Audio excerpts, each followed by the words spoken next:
Bom dia, boa tarde, boa noite, gente. É isso aí, vamos para mais notícias quentinhas aqui para vocês, direto de Brasília, tá bom? O Brasil é daquele jeito, não para. Tem muita notícia boa aqui que eu trouxe para vocês, muita notícia bomba, então fica até o final que você vai se surpreender, tá? Lembrando que daqui a pouco tem o Didi Red People, mas vamos começar aqui pelo começo. Primeiro eu peço para você se inscrever no canal, pois é, se inscreve no canal aí, deixa o like, muito importante, gente, deixa o like no vídeo, você acaba ajudando demais aqui o canal e não custa nada, só deixar o like aí e pronto, você vai estar ajudando a distribuir o vídeo para mais pessoas, tá? E também comenta da onde você tá vendo esse vídeo nesse momento. Qual a sua cidade? Qual o seu estado? Comenta aí embaixo que eu vou estar curtindo todos os comentários de vocês, tá? Eu, por exemplo, tô aqui em Pernambuco. E você que tá assistindo o vídeo nesse exato momento? Tá onde? Tá em qual estado? Tá em qual cidade?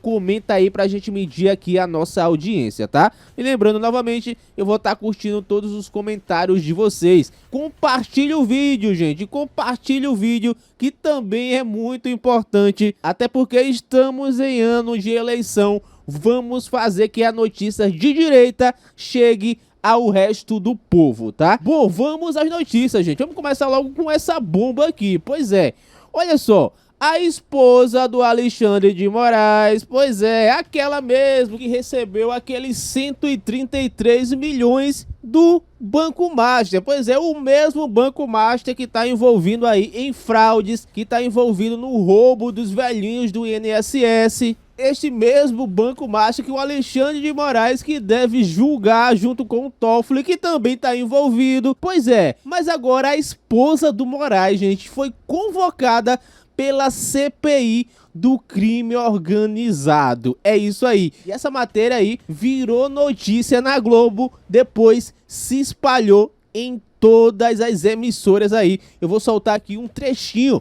da CNN, onde deu a notícia. Já pensou? O Moraes de Salvador da Pátria, aquele que acabou com o golpe, que condenou o Bolsonaro, agora envolvido em caso de corrupção, tendo a mulher dele convocada para a CPI do crime organizado. Lembrando que o Alexandre de Moraes antigamente já foi advogado do PCC, tá? Alexandre de Moraes já foi advogado do PCC, eu acho que vocês já sabem disso, né? Agora a mulher dele convocada aí para a CPI do crime organizado.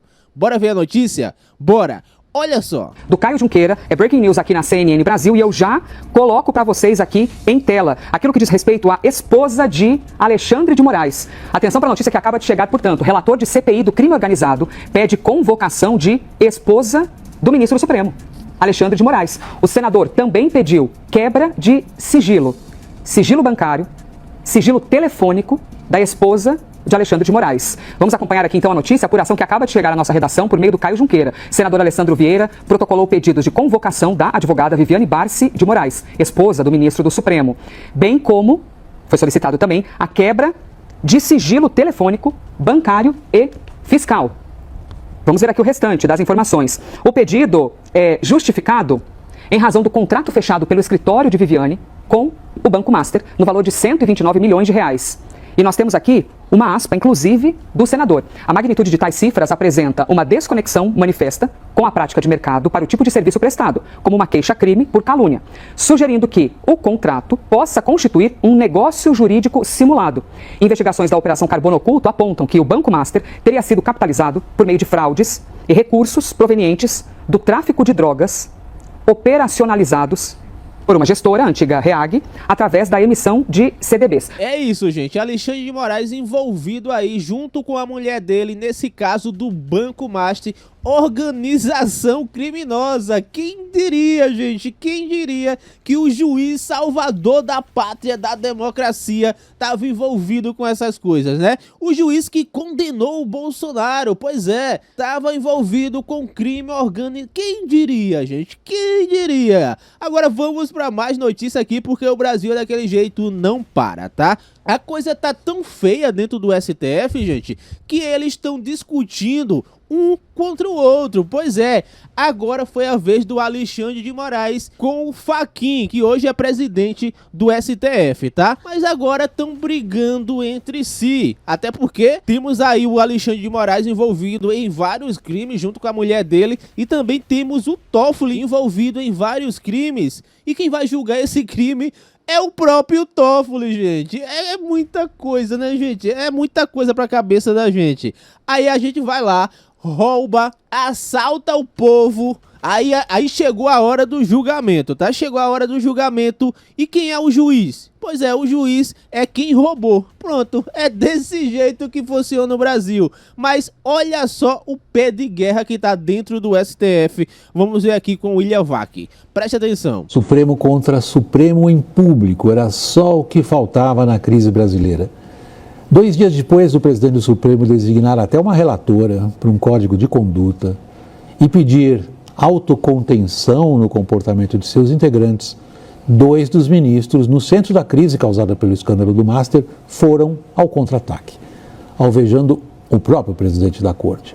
Disseram hoje Dias Toffoli e Alexandre de Moraes, em síntese, o seguinte: que não se precisa de código de conduta coisa nenhuma, pois ninguém é mais controlado do que já são magistrados.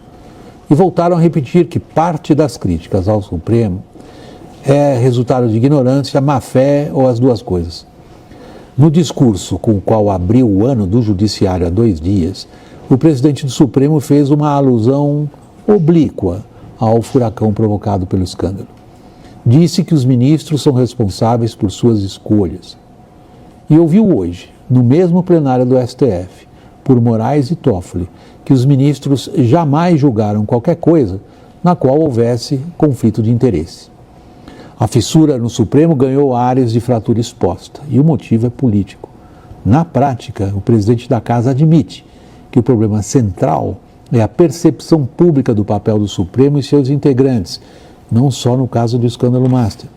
Moraes e Toffoli insistem em que não há nada a ser criticado, especialmente por parte da imprensa. Em jogo está a perda de credibilidade da própria instituição, que o STF não está conseguindo consertar. É isso, gente. Estamos diante da maior quadrilha de todos os tempos, tá? Não bastava a quadrilha do Lula voltar ao poder. Pois é, agora fez um complemento aí. Não só o Lula tem a sua quadrilha própria, agora ele se juntou ao STF e formou toda essa quadrilha aí, gente. Essa quadrilha de poder agora, né? Antigamente o Lula roubava. Aí sim era descoberto e era preso. Mas não, gente, hoje em dia o Lula e o STF é a mesma coisa. Porque ele comprou um por um, e não só comprou, né? Ele mesmo indicou vários ministros que tá aí, incluindo o Toffoli, que é o centro do envolvimento, né? Então a quadrilha não é só do governo Lula não, tá? O problema do Brasil hoje, principal, é o STF. Porque quem vai julgar o STF? Quem julga o STF? Pelo amor de Deus. Pois é, ninguém. Eles mesmos se julgam. Eles roubam, eles fazem o que quer, eles mesmos se julgam. É o último fórum, a última instância, né? É isso.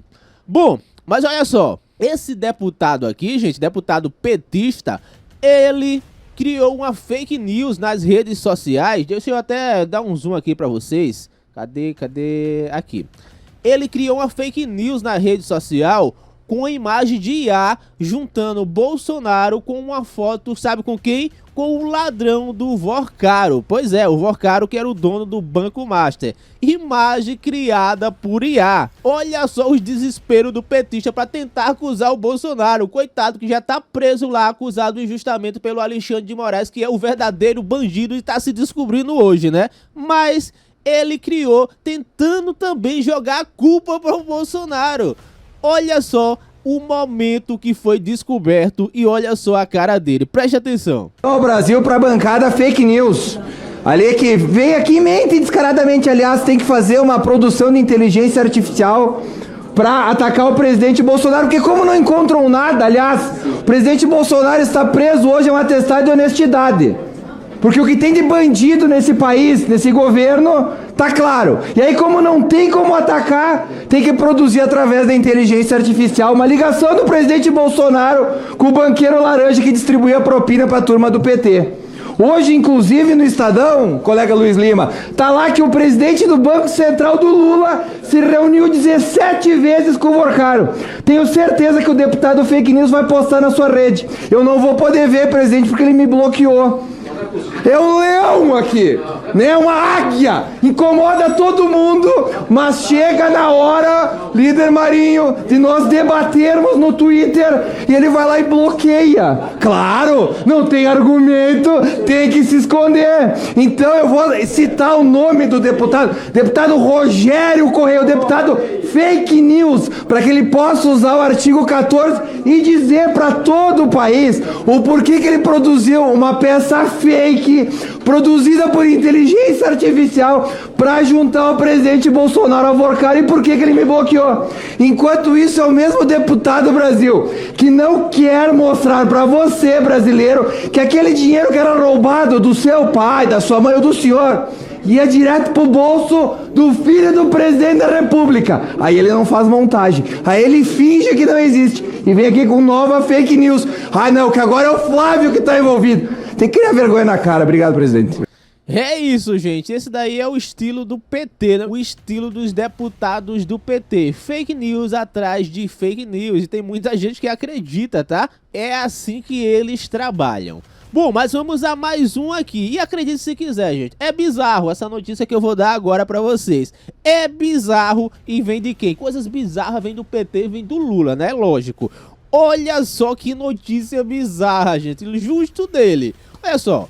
O Lula quer obrigar as pessoas que trabalham na roça a não trabalhar mais com aquele chapéu de palha. Vocês lembram? Aquele chapéu de palha? Vocês veem as fotos aí, né, do pessoal que trabalha na roça, que gosta daquele chapéuzão de palha. Pois é, ele quer obrigar as pessoas que trabalham na roça a não usar mais esse chapéu de palha para usar capacete de campo. Pois é, segundo ele, o capacete vai ser mais eficaz para a saúde dos trabalhadores, gente. Já pensou? Você trabalhando na roça aí com um capacete na cabeça, em vez daquele chapéu de palha que faz uma sombra boa, um chapéu de palha que é leve, mas não, o Lula quer um capacete para você.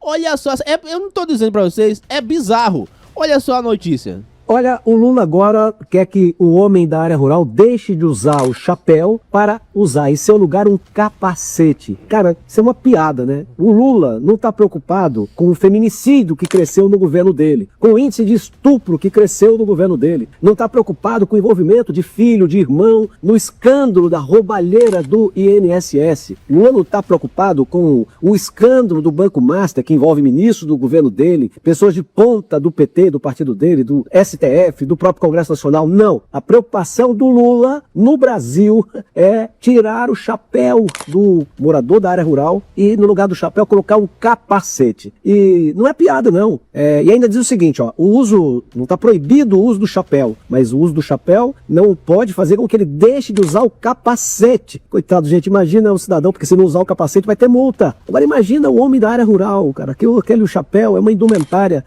que ele usa a vida inteira, do pai, o avô, todo mundo. Agora ele vai ter que usar o capacete. Sabe aquele capacete de obra na área rural? Meu Deus do céu. É muito falta do que fazer, né? Não cuida do que é certo, do que é correto, das graves crises do Brasil, mas se preocupa com o uso do chapéu na área rural. Esse é o PT do seu 5º mandato. E como com o PT, rapaz, nada é por acaso, ainda fica alguma pergunta. Será que alguém vai ganhar com isso? Será que tem alguém aí faturando de vender um monte de capacete? Quando é do PT, a gente sempre fica com o pé atrás, viu?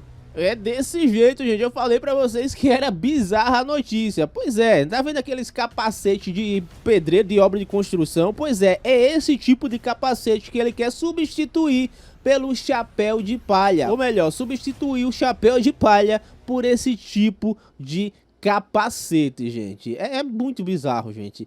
É muito bizarro. Como o próprio amigo falou aí, porque ele não vai se preocupar, por exemplo, com a quantidade de feminicídio que aconteceu no governo dele. Simplesmente disparou no governo dele. Por que ele não vai cuidar disso? Não, vai se preocupar com o chapéu dos outros. É desse jeito.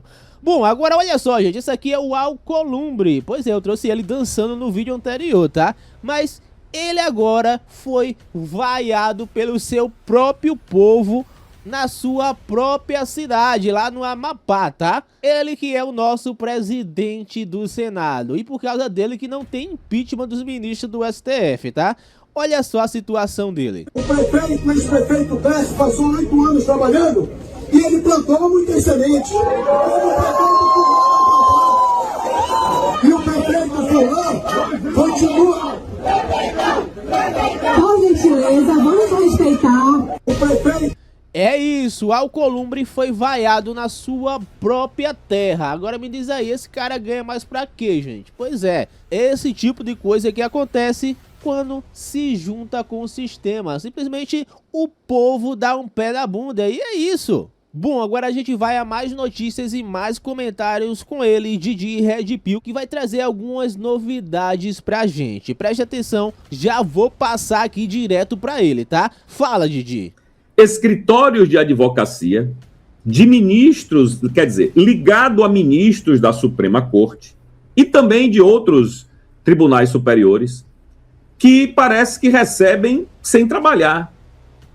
O exemplo mais famoso, evidentemente, é o da senhora Viviane, que recebeu a maior quantidade de dinheiro de um contrato no Brasil. Ninguém tem nenhuma ideia de um outro contrato que se tornou público, né? Tão vultoso, e ela não tem uma contrapartida. Ela não tem uma demonstração de que ela trabalhou tanto para receber tanta grana. Ao contrário.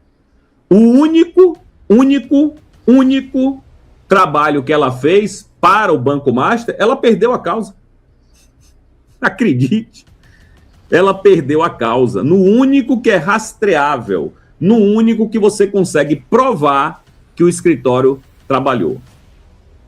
Pô, você dá 129 milhões para uma única causa e você ainda perder? Enfim, esse é o mais famoso. Mas agora, o Metrópolis trouxe essa novidade pra gente aqui, ó. Cadê, meu pai? É que é tanta aba aberta aqui. Aqui. Mostrar aqui para vocês. Escritório de Lewandowski recebeu milhões do Master sem atuar em ações. É aquela história que vocês já sabem, não é muita novidade o caso em si. A novidade é que a gente achava que pelo menos ele tinha trabalhado em alguma coisa para o Master, né? Eram 5 milhões de reais, se eu não estou enganado, né? Um contrato de 250 mil reais por mês. Pelo menos eu achava que ele tinha feito alguma coisa para o Master, né? Quando eu digo alguma coisa, não é lobby, não. É trabalho mesmo. E olha o que diz o Metrópolis. Apesar do contrato milionário com o Banco Master, o escritório de advocacia do ex-ministro da Justiça, Ricardo Lewandowski, não aparece em nenhum processo relacionado à instituição financeira. Zero. O Master contratou ele, mas ele não apareceu em nenhum lugar para defender o cara. Como revelou a coluna, Lewandowski mantinha um contrato de consultoria jurídica no valor de 250 mil reais mensais, com o Master, firmado com seu escritório. Esse acordo permaneceu vigente até setembro do ano passado, durante parte do período em que Lewandowski foi ministro do governo Lula. O contrato estava em nome da Lewandowski Advocacia, escritório registrado em nome da esposa, Yara de Abreu Lewandowski, e de seu filho, Henrique de Abreu Lewandowski.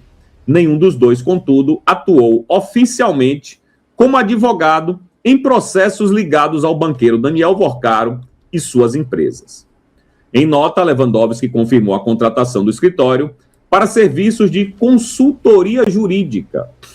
No entanto, esse serviço parece não incluir a representação do Master junto a autoridades do Poder Executivo.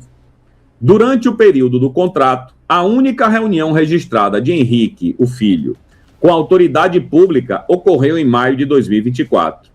No dia 29 daquele mês, ele se encontrou com membros da AGU para tratar de um processo em tramitação no STJ sobre seguros habitacionais. Não há qualquer menção ao Master no registro dessa reunião. Yara, a esposa, possui inscrição na OAB São Paulo e do DF, mas sua atuação profissional é restrita a processos de natureza civil. Ela não possui processos registrados no STF. Henrique, por sua vez, é mais ativo na advocacia. Além da sociedade com a mãe, ele também integra outro escritório em São Paulo e atua na defesa de grandes empresas. Entre elas estão o grupo do Coco e a Integral Médica, empresa do setor de suplementos alimentares que tem ações em tramitação no STF. Nenhuma dessas empresas possui relação com o Banco Master.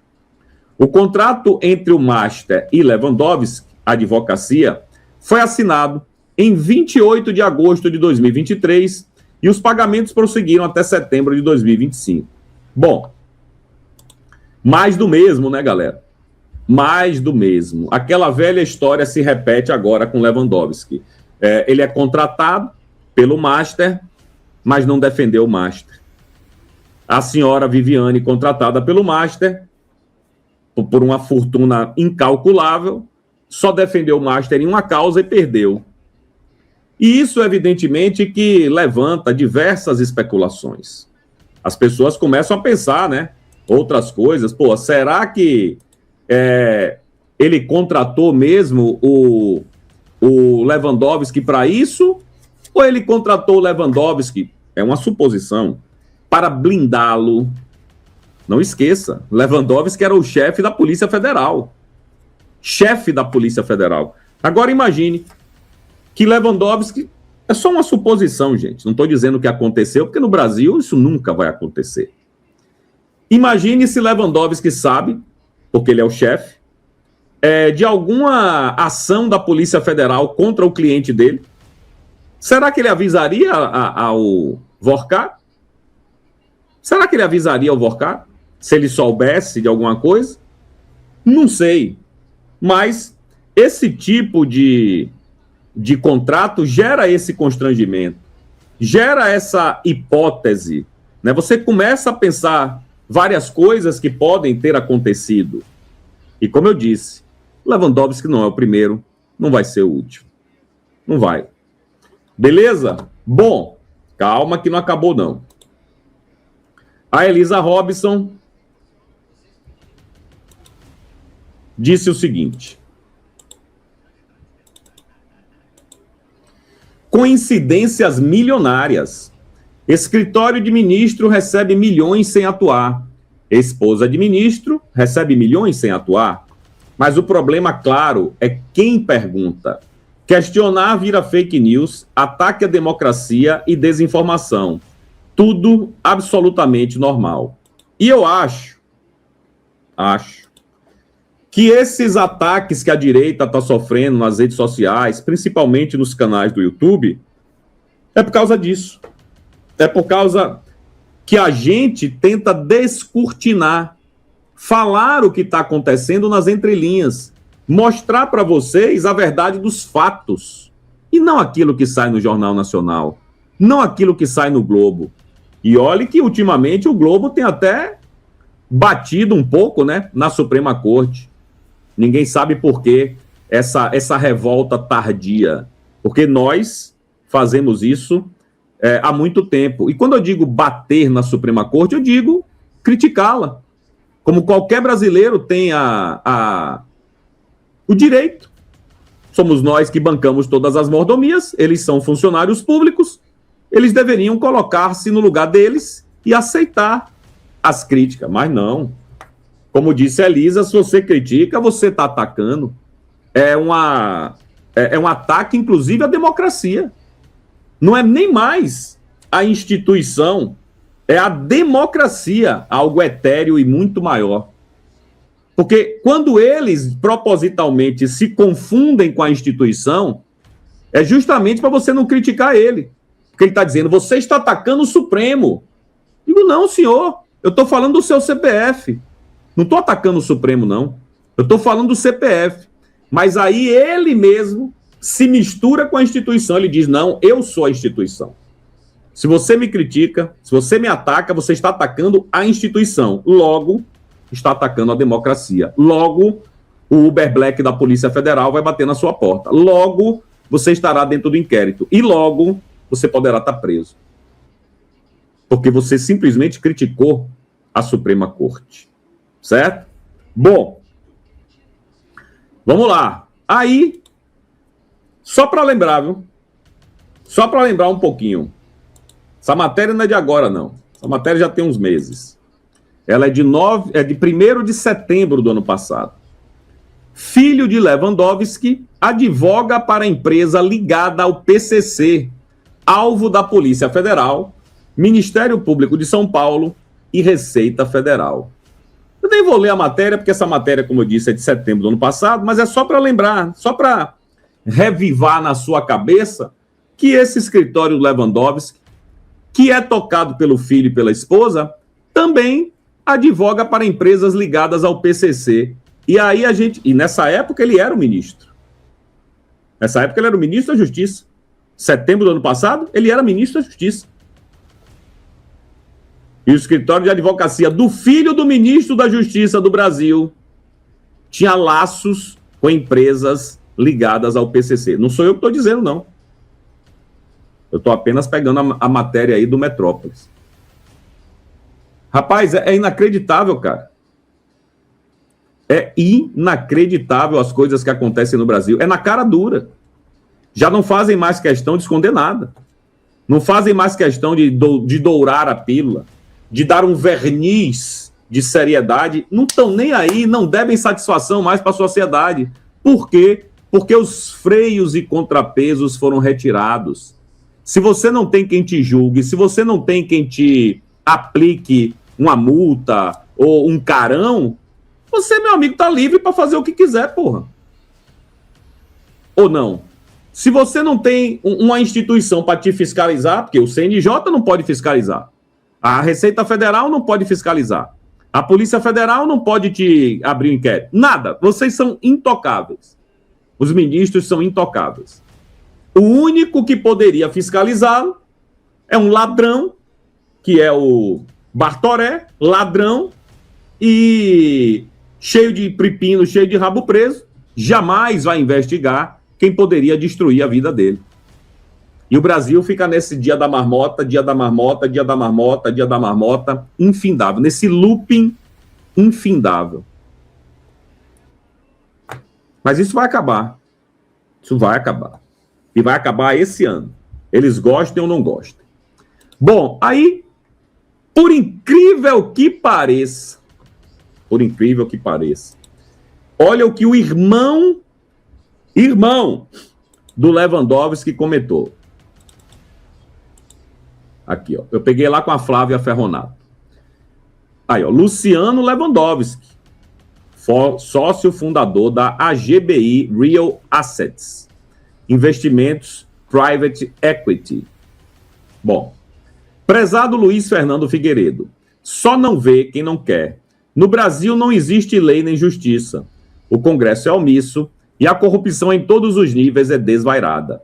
Não devo generalizar por conta de milhões de agentes honestos, mas vejo grande parte dos agentes do governo e que tem algum grau de poder prejudicar quem ainda se esforça para trabalhar. Na justiça, a jurisprudência foi rasgada e cada um decide de maneira que quer. Não existem mais prazos a serem cumpridos para os mortais, as decisões duram décadas e para os amigos do rei, horas. Não existe conflito de interesses. O ministro pode julgar até a mãe. Me diga alguém com o mínimo de honestidade compraria 12 bilhões em papéis do Master. Tudo nesse país é mentira.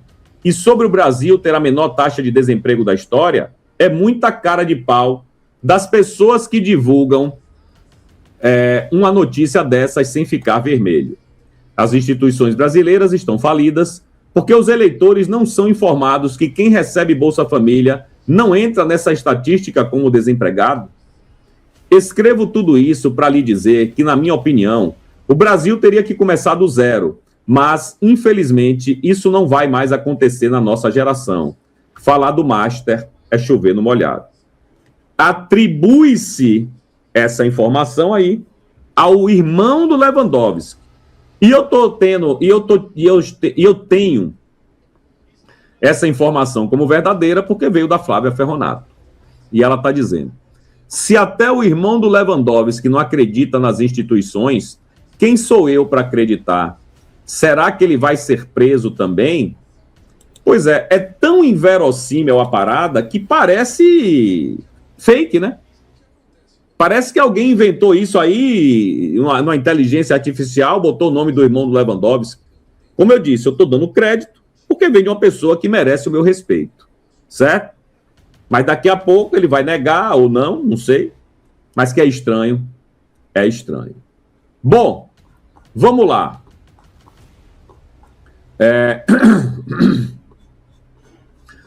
Ainda em relação a essa promiscuidade entre escritório de advocacia ligados a ministros da Suprema Corte, muita dinheirama rolando para lá e para cá, poucos serviços comprovadamente efetuados, né, efetivados.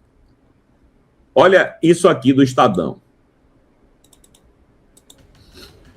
Parentes de primeiro grau de 8 dos 10 atuais ministros do STF tiveram um salto na atuação em tribunais superiores após a ascensão de seus familiares à cúpula do judiciário.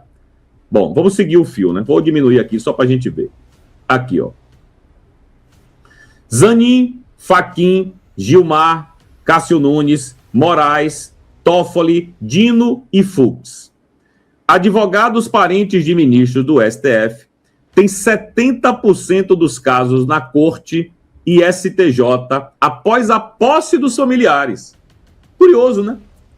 Por que antes dos ministros, dos parentes, do marido, do primo, do tio, ser ministro, eles não tinham tantas ações, né? Tantos processos para cuidar lá nessas instâncias superiores? Por que só depois? Não sei. Levantamento realizado pelo Estadão mostra que 70% dos processos com a participação desses advogados foram protocolados após os ministros serem empossados no STF. André Mendonça e Carmen Lúcia não têm parentes de primeiro grau com ações nos 2 tribunais. Só 2. André Mendonça e Carmen Lúcia. Ao todo, 1.289 dos 1.860 processos iniciados no STJ e no STF por parentes de 8 ministros tiveram início após esses magistrados vestirem suas togas como membros da Suprema Corte. 7 em cada 10 ações. Bom, Zanin é marido da advogada Valesca Martins. Ela não atuou perante o STF, mas tem 92 processos no STJ. 18 foram iniciados após Zanin compor o colegiado. Já Melina Girardi Fachin, filha do atual presidente do Supremo, concentrou mais parte de sua atuação no STF e no STJ após a chegada de Edson Fachin à corte, ou seja, após a chegada do pai. O Estadão já mostrou que a atuação da Viviane Barsi, mulher de Alexandre, aumentou de 27 processos no STF e STJ para 152 após a posse do marido. O mesmo ocorreu com a ex-mulher do ministro Dias Toffoli, Roberta Maria Rangel, viu seus processos saltarem de 53 para 127, um aumento de cerca de 140%. 3 dos 8 parentes de ministros citados afirmam que atuaram nos processos desde a origem até as instâncias superiores. STF diz que ministros cumprem normas sobre impedimento envolvendo familiares. Tá certo. A guerra toda não é essa, pô. Os caras não estão se digladiando justamente por causa disso? Para um código de ética? Porque se isso fosse verdade, não precisaria ter código de ética.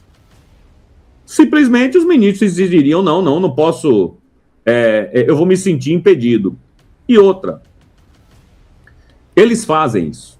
Eles se sentem impedidos. Só que é o seguinte, a esposa do Zanin tem uma ação com o Zanin.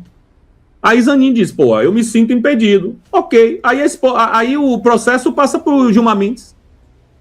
Passa para o colega de trabalho do marido. Ou para qualquer outro ministro da Suprema Corte. Aí é mole, né, irmão? Aí é fácil. Ele vai se sentir impedido, claro, mas o processo necessariamente cairá na mão de um colega dele, que vai olhar o processo da esposa de um colega com muito mais carinho. Muito mais carinho.